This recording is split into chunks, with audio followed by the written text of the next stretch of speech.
Hello friends, ഇന്ന് നമ്മൾ ഉണ്ടാക്കാൻ പോകുന്നത് നെഹ്റുവിൻ്റെ ക്യാപ്പാണ്. എളുപ്പത്തിൽ എങ്ങനെ ഉണ്ടാക്കാൻ നോക്കിയാലോ. അതിനുവേണ്ടി നമ്മൾ വൈറ്റ് പേപ്പർ A4 ഷീറ്റ് ഉണ്ടല്ലോ, ആ ഒരു A4 ഷീറ്റ് മുഴുവനായിട്ട് എടുക്കുക. ഇതുപോലെ ഒപ്പം രണ്ടായിട്ട് മടക്കി കൊടുക്കുന്നുണ്ട്.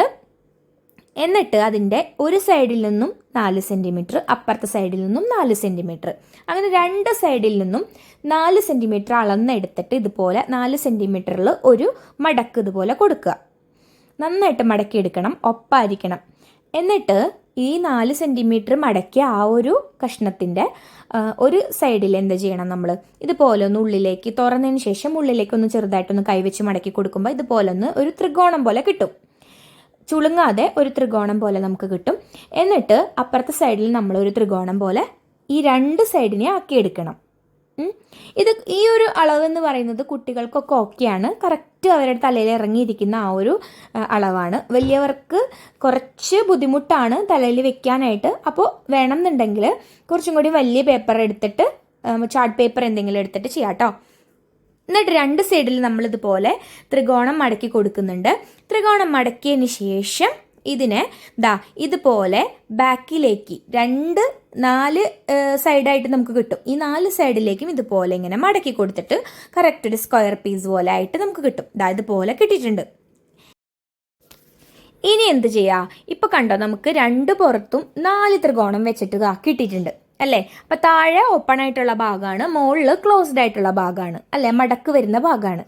അപ്പോൾ 4 ത്രികോണമാണ് കിട്ടിക്കണേ. ഇനി ഈ ഒരു സൈഡിലെ 2 ത്രികോണങ്ങൾ കണ്ടോ, ഈ 2 ത്രികോണങ്ങളുടെ ഒപ്പം നേരെ വരുന്ന രീതിയിൽ ഇതുപോലെ മടക്കി കൊടുക്കുന്നുണ്ട്. ഈ കറക്റ്റ് ആ ത്രികോണങ്ങളുടെ താഴെ വരുന്ന രീതിയിൽ വേണം നമ്മളിത് മടക്കി കൊടുക്കാനായിട്ട്. ഇങ്ങനെ മടക്കി കൊടുക്കുക, അങ്ങനെ 2 സൈഡും മടക്കി കൊടുക്കുക. അപ്പോൾ കറക്റ്റ് ആ ത്രികോണത്തിൻ്റെ ആ ലൈനുമ്പോൾ നിൽക്കണം കേട്ടോ, താഴെ ഇറങ്ങുക കയറുകയൊന്നും ചെയ്യരുത്. കറക്റ്റ് അതുമ്പോൾ തന്നെ നിന്നിട്ട് അതുപോലെ ഒന്ന് മടക്കി കൊടുക്കുന്നുണ്ട്. ഇപ്പോൾ ഇത് നമുക്ക് തുറന്ന് നോക്കുമ്പോൾ എന്തായി, ഇപ്പം നമ്മൾ ഈ മടക്കിയ ഈ പേജുകളുണ്ടല്ലോ, ആ പേജുകൾ നേരെ ഉള്ളിലത്തെ ഒരു ലെയർ ഉണ്ടല്ലോ, ആ ഉള്ളിലത്തെ ലെയർ ചെറുതും ഈ മടക്കിയ 2 ഭാഗങ്ങൾ കുറച്ച് വലുതുമായിട്ടാണ് നിൽക്കുന്നത് അല്ലേ. അപ്പം നമ്മൾ എന്ത് ചെയ്യണം, ഇതിനെ ഒപ്പാക്കണം. ഈ 3 എണ്ണത്തിനെയും നമ്മൾ ഒപ്പാക്കണം. അപ്പോൾ ഈ ബാക്കി നിൽക്കുന്ന ഭാഗം എന്ത് ചെയ്യണം, ഇതുപോലെ ഒന്നുകൂടിയിട്ട് മടക്കി കൊടുക്കുക. 2 സൈഡിൻ്റെയും ബാക്കി നിൽക്കുന്ന ഭാഗം ഇതുപോലെ സെൻറ്ററിൽ നിൽക്കുന്ന ആ ക്ലോസ്ഡ് ആയിട്ടുള്ള ഭാഗം ഉണ്ടല്ലോ, ആ ഭാഗത്തിൻ്റെ നേരൊപ്പം വരുന്ന രീതിയിൽ ഇതുപോലെ 2 സൈഡിൽ നിന്നും ചുളുങ്ങാ.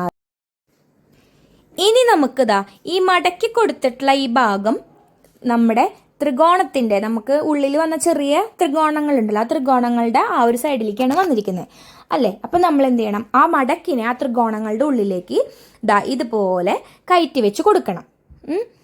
അപ്പോൾ നമുക്ക് കറക്റ്റ് നമ്മുടെ തൊപ്പി ഉണ്ടാക്കി കഴിഞ്ഞു.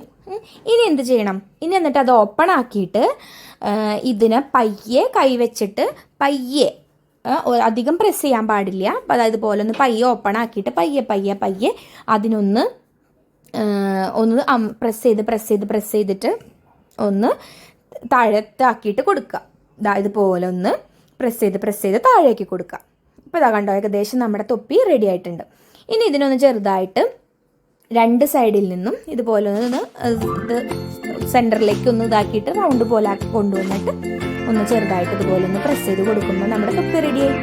അപ്പോൾ ഇത്രയേ ഉള്ളൂ നമ്മുടെ തൊപ്പി. ഇഷ്ടപ്പെട്ടെങ്കിൽ ലൈക്ക് ചെയ്യുക, ഷെയർ ചെയ്യുക, സബ്സ്ക്രൈബ് ചെയ്ത് സപ്പോർട്ട് ചെയ്യുക. അടുത്ത വീഡിയോ ആയിട്ട് കാണാം.